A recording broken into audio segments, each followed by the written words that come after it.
Silence, I have learned, is not merely the absence of sound. It is a substance. It can be soft, a blanket of comfort. It can be heavy, a shroud of grief.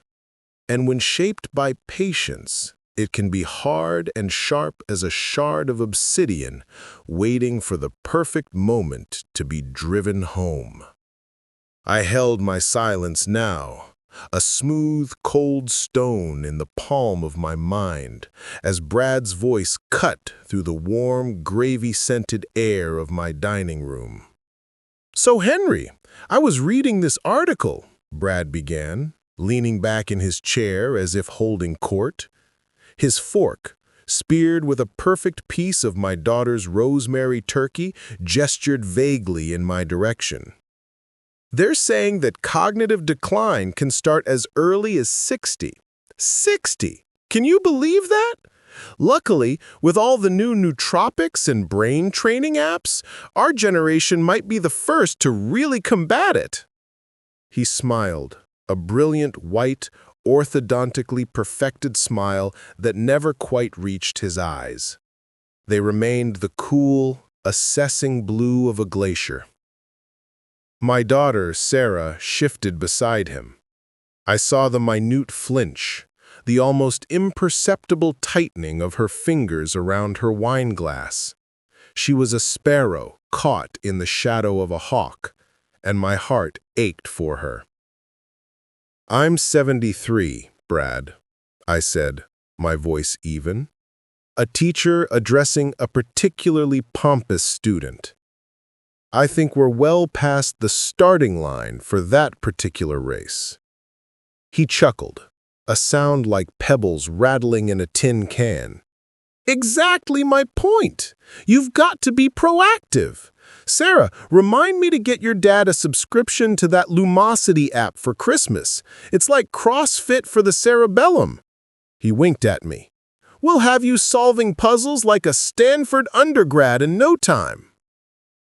The table, filled with my other children, their spouses, and my grandchildren, fell into that familiar, awkward lull.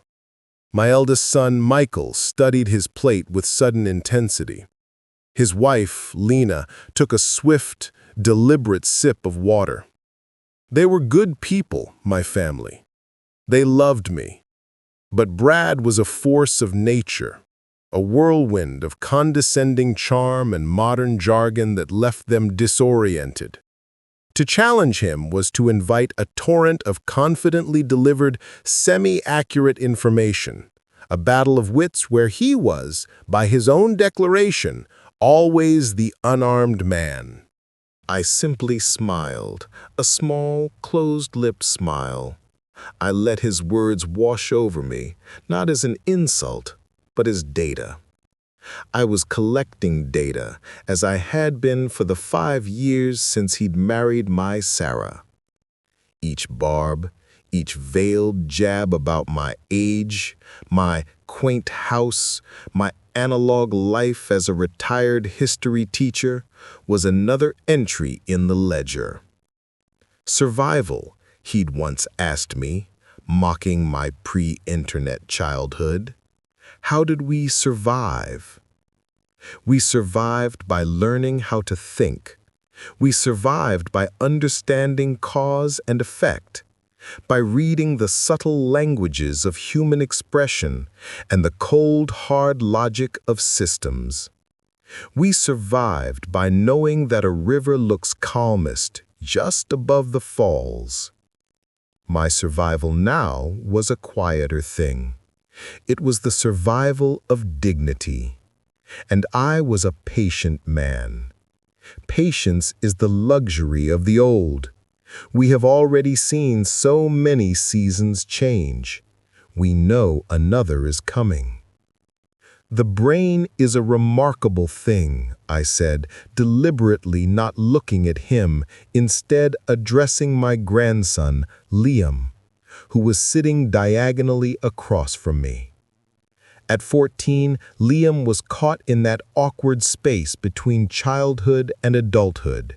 his mind a fascinating blend of youthful exuberance and a startling native fluency in the digital world. We had a kinship, he and I. He saw the world in code, I saw it in history and literature. We'd discovered they were, at their core, the same thing. Different languages for describing the same fundamental truths. Did you know, I continued, that the ancient Greeks believed the seat of intelligence wasn't the brain, but the heart? They thought the brain was just a cooling organ for the blood. Liam grinned, a spark of understanding in his eyes, like an old-fashioned heat sink. Precisely, I said, pleased. A biological heat sink. A flawed hypothesis, but a fascinating one. It shows the human drive to explain the world even with incomplete information. Brad rolled his eyes, a theatrical gesture meant for the whole table. See, that's the kind of outdated thinking that holds people back, Henry. We have fMRI machines now. We don't need to guess. We have data. He pronounced data with a hard A, as if the softer pronunciation was a moral failing. I said nothing. I simply took a sip of my wine, a nice Cabernet Sauvignon I'd carefully decanted an hour earlier. I felt the complex bouquet of dark fruit and oak on my tongue, a symphony of time and terroir. Brad drank his from the same bottle, gulping it like fruit punch. He had the means to acquire taste, but not the patience to cultivate it. The conversation drifted, buoyed by others trying to steer it into safer waters. We talked about Michael's work, Lena's garden, the children's school projects. But Brad was a lodestone, always pulling us back to himself, to his latest investment, his new car, his cutting-edge gadget. Then came the moment the silence within me began to sharpen, to take on its final, lethal edge.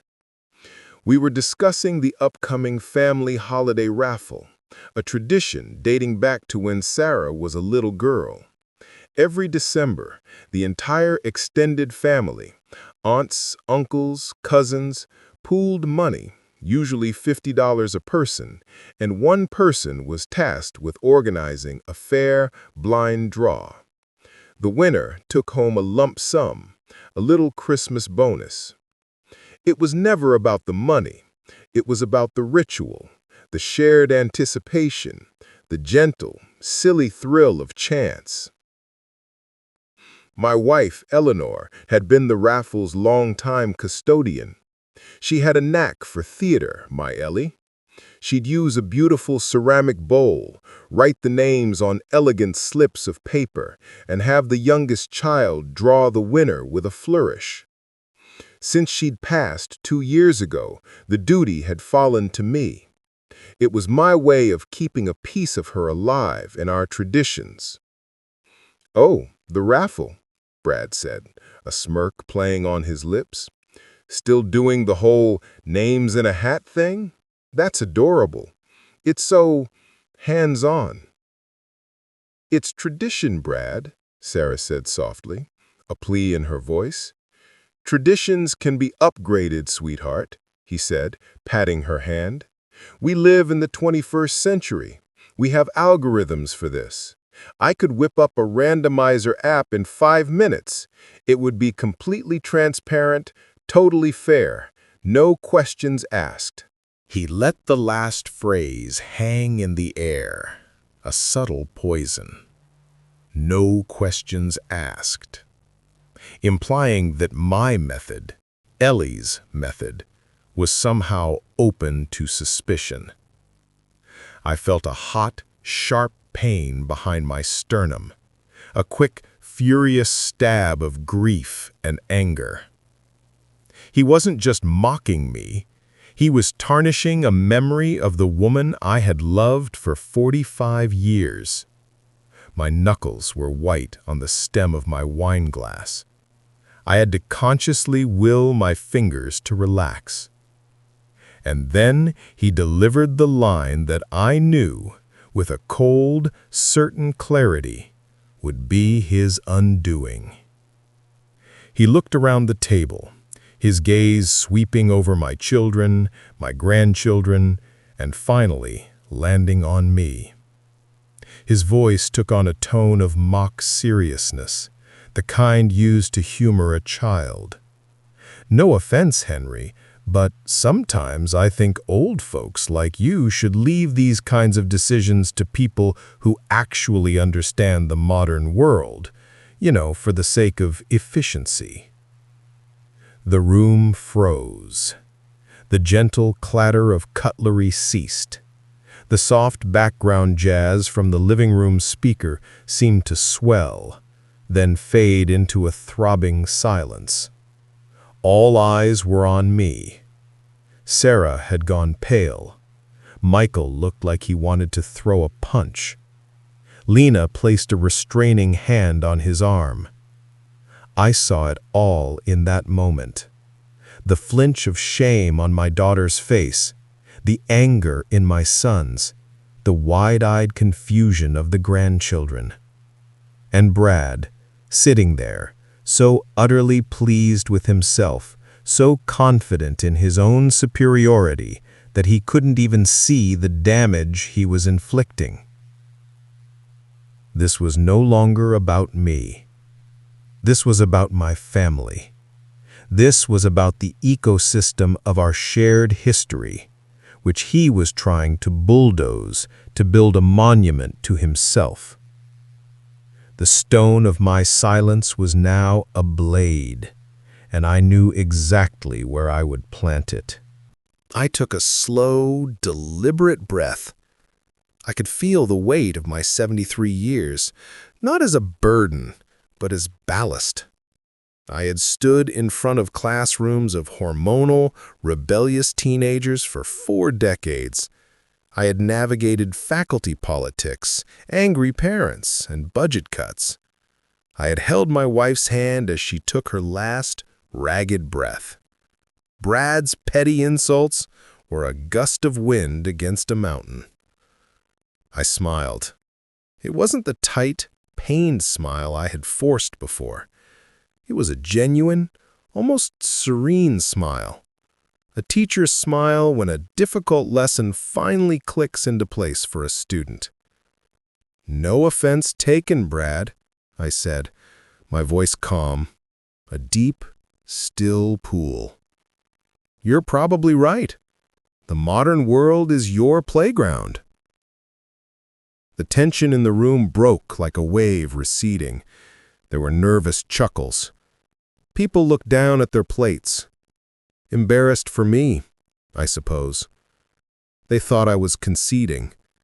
They thought I was surrendering. They couldn't see that I was merely sighting down the blade. The rest of the evening passed in a blur of forced cheer and hasty goodbyes. The Thanksgiving spirit had been gutted, the warmth of the meal cooling into a greasy film of discomfort. I played my part, the gracious, slightly doddering host, seeing everyone to the door, accepting hugs and sympathetic pats on the shoulder. When the last car pulled away from the curb, its taillights disappearing into the cold November night, I closed the front door. The silence of the house was immense, a physical presence. It was no longer my chosen weapon, but a heavy cloak of loneliness. I walked back into the dining room, the scene of the crime. The table was a wreck of half-eaten pie, crumpled napkins, and wine-stained glasses. The air still smelled of turkey and hubris. I began to clear the table, my movements slow, methodical. This was my ritual, my way of processing. As I scraped plates and loaded the dishwasher, I replayed the scene. Not Brad's words, but the reactions. Sarah's face. That was the image that burned. The look of a woman torn in two, her loyalty to her husband warring with her love for her father, and losing on both fronts. This wasn't just for me. This was for her, to show her that the man she married was not just an insufferable braggart, but a fundamentally dishonest one. To give her and the rest of the family a lens through which to see him clearly. I wasn't going to attack him. I was going to provide him with a stage and a script for his own downfall. An hour later, the kitchen was spotless. The counters gleamed. The dishwasher hummed its steady cycle.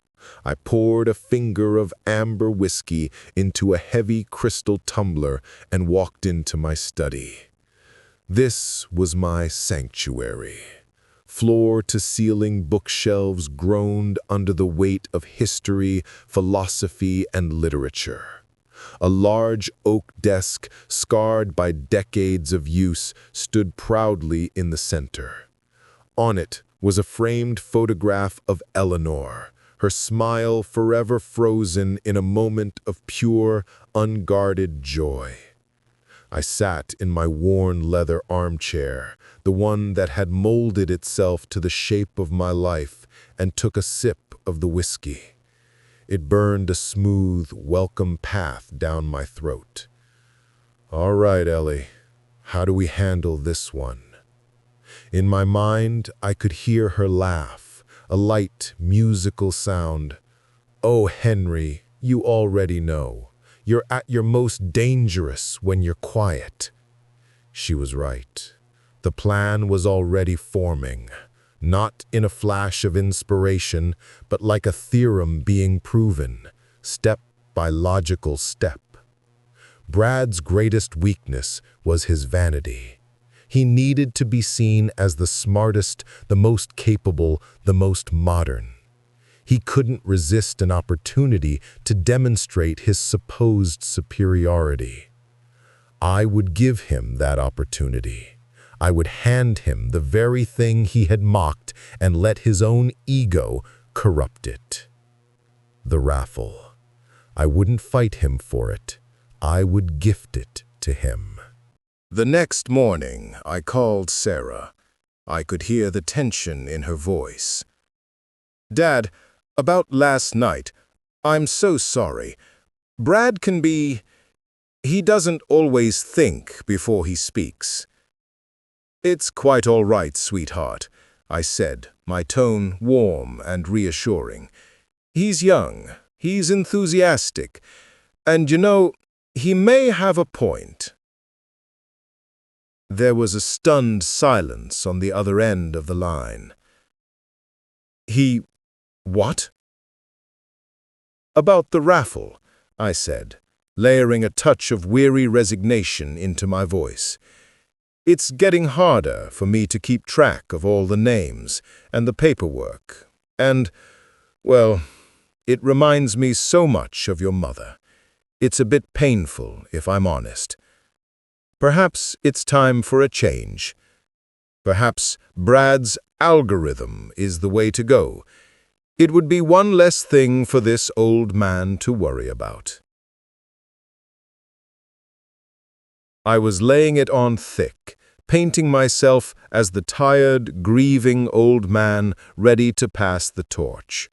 It was a role Brad would readily believe because it fit his narrative so perfectly. "Dad, are you sure?" Sarah asked, her voice filled with concern.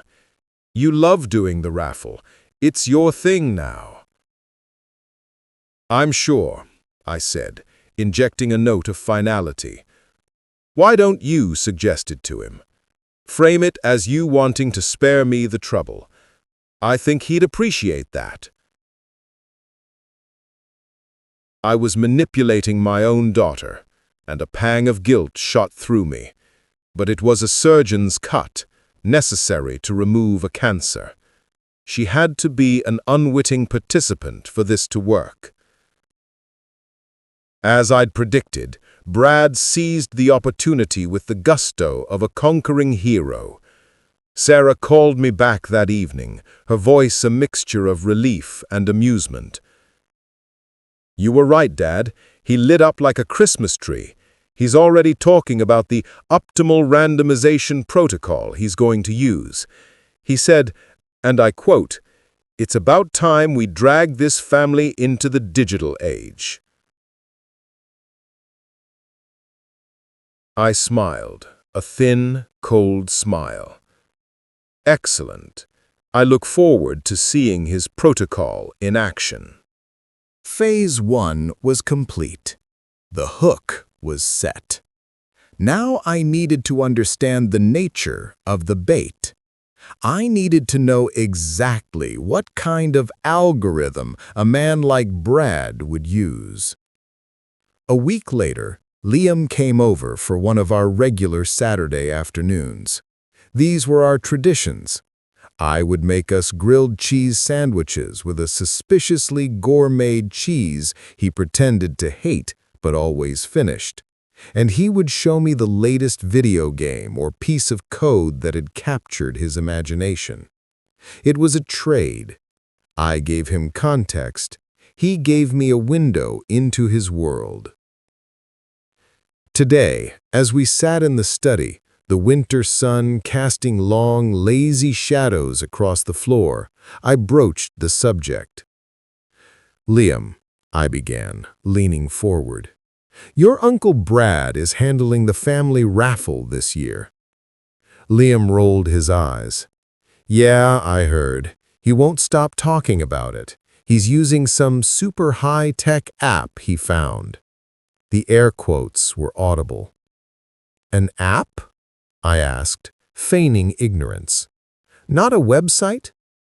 "Probably a web app," he corrected, with the gentle patience of a native speaker explaining grammar to a tourist. "It's all the same, really.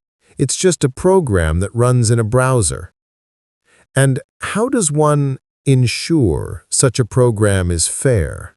I asked, sipping my tea. Liam looked at me, his young face suddenly sharp, perceptive. He was a smart boy. He'd heard Brad's comments at Thanksgiving. He saw the glint in my eye.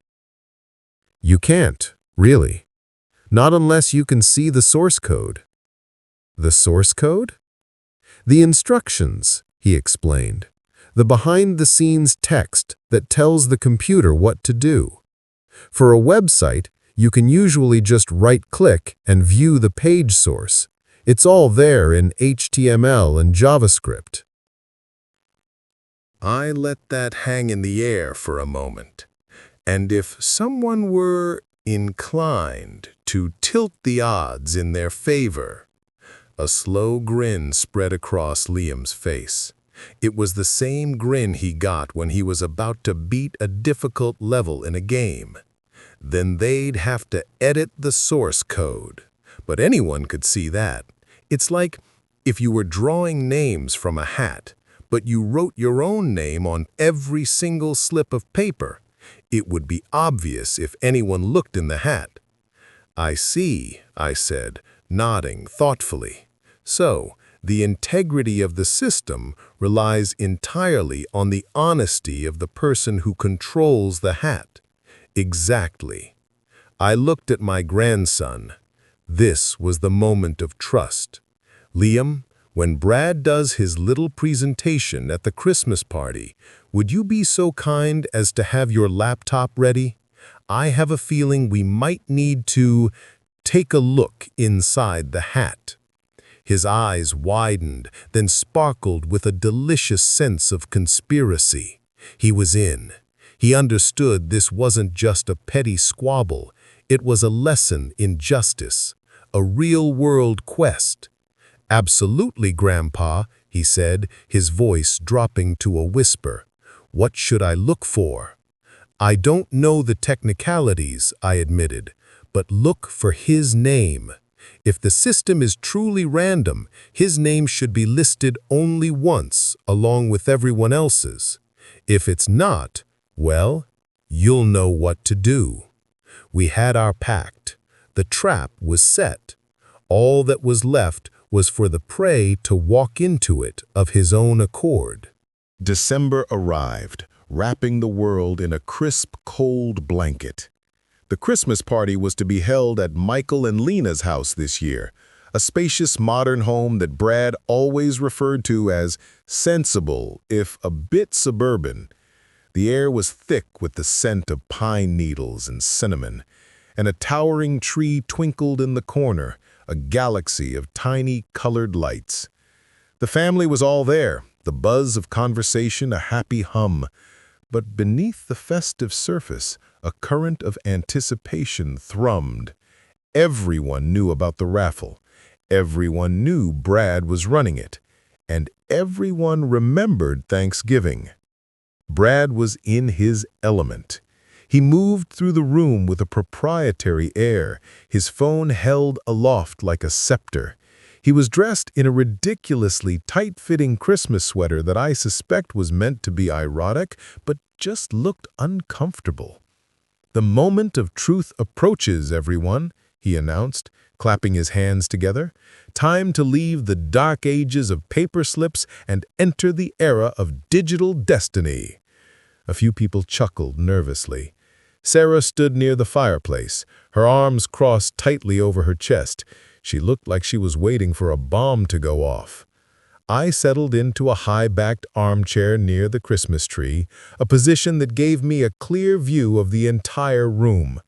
I was the audience, the calm at the center of the coming storm. I nursed a cup of eggnog, my expression one of benign interest. Liam was stationed at the dining table, his laptop open. He gave me a subtle thumbs up. The stage was set. Gather round, Brad said, herding everyone towards the center of the living room. He held up his phone, displaying a brightly colored website with a large animated button that said, "Spin the wheel." The names of all the family members were listed around a digital wheel. This, my friends, is not your grandfather's raffle. This is a true, cryptographically secure random number generator leveraging client-side JavaScript to ensure zero server-side manipulation. It's the same tech used by major financial institutions. It was a word salad delivered with utter confidence. Most of the family looked impressed, or at least confused enough to be quiet.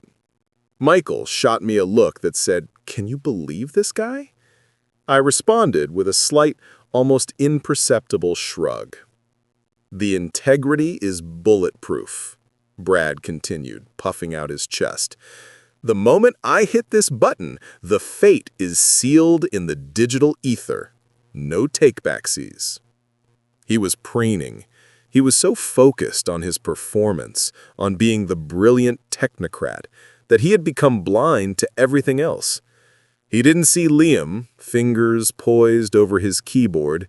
He didn't see me, watching him with the detached focus of a naturalist observing a peculiar insect. "And the winner," Brad declared, his finger hovering dramatically over the screen, "of this year's Holiday Innovation Raffle is..." He tapped the button. The wheel on his phone screen spun in a blur of colors, the names whizzing past. A cheap, tinny fanfare erupted from his phone's speaker. The family leaned in, caught up in the silly spectacle. The wheel slowed, the tick-tick-ticking sound effect dragging out the suspense.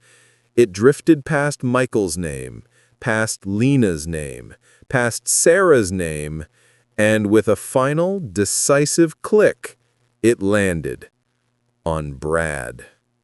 A moment of stunned silence was quickly filled by Brad's triumphant whoop. "Yes! I mean, wow! What are the odds?" He laughed, a loud, booming sound that felt out of place. "I guess the algorithm knows quality when it sees it." He beamed, holding the phone up for everyone to see. There it was, in bold, flashing letters, "Winner, Brad." There were a few half-hearted congratulations, but the mood had shifted. It felt hollow, suspicious. Winning was one thing. Winning your own raffle after the song and dance about its impeccable fairness felt wrong. People exchanged glances. Sarah looked at the floor, her cheeks flushed with embarrassment. This was the moment. The silence in the room was no longer festive. It was expectant, pregnant with doubt. I didn't stand. I didn't raise my voice. I simply placed my cup of eggnog on the side table with a soft, deliberate click. The sound was small, but in the quiet room, it was enough to draw every eye to me. I looked at Brad, my face a mask of mild curiosity. "That is funny, Brad," I said, my voice calm and clear, cutting through the awkwardness like a knife. He turned to me, his victory smile still plastered on his face, but now it was brittle. "What is, Henry? The sweet taste of victory?" A few of his sycophants chuckled weakly. "No," I said. "The coincidence." I paused, letting the word hang. "You see, my grandson Liam and I were just discussing what did you call it? The source code of these kinds of digital systems last week." Brad's smile faltered. "The source code? What about it?" I turned my gaze to Liam. "Liam, would you be so kind? I'm curious. Could you pull up the source code for Brad's wonderful website and show us all how this cryptographically secure miracle works for my education?" Liam didn't hesitate. His fingers flew across the keyboard. "Sure, Grandpa." He'd already had the website loaded. A few clicks, and the screen of his laptop, which was connected to the large living room television for showing holiday photos, switched from a slideshow of the family to a stark, black and white screen filled with lines of code. A collective gasp went through the room. Everyone stared at the TV, at the seemingly alien text. "What is this?" Brad snapped, his voice tight. "This is nonsense. You can't just—" "It's not nonsense, Uncle Brad," Liam said, his voice firm and surprisingly adult. He was no longer a boy playing a game. He was an expert, explaining a simple truth. He used his mouse to highlight a specific section of the code. "See this? This is the array of names. It's supposed to list every person in the family once." He scrolled. The list was there. Michael, Lena, Sarah, Henry, Liam, and then again, Brad, and again, and again. "But look here," Liam continued, his pointer hovering over the code. "The random function isn't pulling from the full list. It's hard-coded to only select one entry. This one." He clicked, and the line of code lit up. "var winner equals names 10. Index 10 is Brad. Names 10 is Brad." There it was, in cold, hard, undeniable logic. He hadn't even tried to hide it. The arrogance of it was breathtaking. He had assumed no one would ever look. He had assumed we were all too stupid, too technologically illiterate to ever question the magic box. The room was utterly, profoundly silent. You could have heard a pine needle drop. Brad's face underwent a terrifying transformation. The triumph melted into confusion, then shock, and finally a deep, blotchy crimson that started at his neck and surged up to his hairline. He looked like a man who had been physically stripped naked in front of everyone he knew. That's not what that means," he sputtered, his words tripping over each other. "It's a default setting, a glitch. The website must be buggy." "It's not a glitch, Brad," I said, my voice still quiet, but it now carried the weight of final judgment. I finally stood, not to dominate, but to simply meet the eyes of my family. It's a choice. You rigged the game. You stole from your own family. For what? A few $100s? Or just for the chance to stand there and tell us all how clever you are? I looked at Sarah. Her face was a tragedy of disillusionment. She wasn't looking at Brad. She was staring at the code on the screen as if it were a love letter from another woman. This was the real betrayal, not the money, the lie. It was Brad's own mother, my former sister-in-law, a sharp, no-nonsense woman in her 80s who broke the silence with the perfect, devastating sentence. She stood up, her small frame trembling with fury, and pointed a bony finger at him. "Bradley," she said, her voice cracking like ice, "you should be ashamed of yourself." That was the kill shot. It wasn't from me. It was from his own. It carried the moral authority of a matriarch, and it landed with the force of a hammer. Brad made a strangled sound in his throat. He looked around the room, at the faces of his family, faces now filled with disgust, pity, and a dawning contempt. There was no refuge, no spin he could put on this. The evidence was literally written on the wall. With a final, inarticulate cry of rage and humiliation, he turned and stormed out of the living room. A moment later, we heard the front door slam shut, the sound echoing through the suddenly fragile house. The spell was broken. The room erupted in a low murmur of disbelief and anger. I walked over to Liam and placed a hand on his shoulder. I said softly, "Thank you, Liam." He looked up at me, his eyes wide. "He really did it, Grandpa. He actually cheated." "Some people," I said, "are so desperate to be seen as smart that they never learn how to be wise." Sarah was crying silent tears. Michael went to her, putting a protective arm around her. The raffle money was still in the pot. We had a real draw, using Ellie's ceramic bowl, and Michael's youngest daughter drew the name. Lena won. She laughed, a genuine, relieved sound, and the tension began, slowly, to dissipate.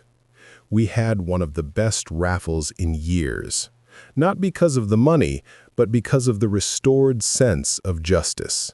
The poison had been drawn from the wound. Brad did not return to the party that night. Sarah went home alone, and she stayed with us for the next few days. The fallout was significant, but it was a healthy pruning, not a destructive fire. She and Brad had many long, painful conversations. I did not ask for details. It was her marriage, her life. My job had been to hold up a mirror. It was her choice what to do with the reflection.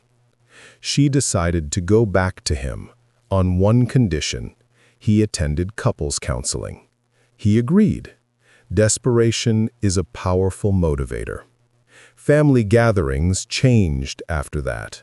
Brad still came, but the swagger was gone. He was quieter, chastened. The constant stream of condescending remarks dried up. He was polite, almost deferential. The spell was broken. The family now saw him not as a brilliant, if irritating, success, but as a man capable of a stunningly petty and foolish act. And the memory of his humiliation became a part of our family lore, a story told not with malice, but as a cautionary tale. It was an anvil that sat quietly in the corner of every room he entered. At the following year's 4th of July barbecue, Brad made a tentative joke about my age, something mild about me needing a hand with the heavy cooler. Before I could even open my mouth, Michael smirked and said, "Careful, Brad, don't let Grandpa read the source code." The family laughed, a warm, genuine laugh that included me, that celebrated the victory. Brad forced a smile, but it didn't reach his eyes. He knew he would never live it down. The price of his arrogance was a permanent footnote to his name within this family. I sat back in my lawn chair, a glass of iced tea in my hand, and watched my grandchildren play in the yard. The sun was warm on my face. The silence I held now was the good kind, the peaceful kind.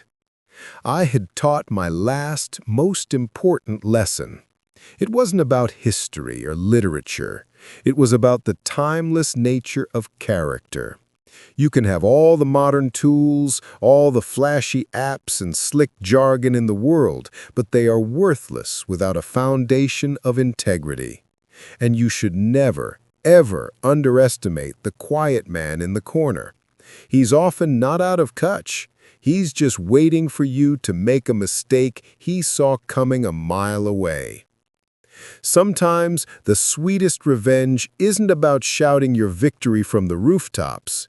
It's about letting someone dig their own grave, handing them the shovel with a smile, and letting the quiet weight of their own actions bury them.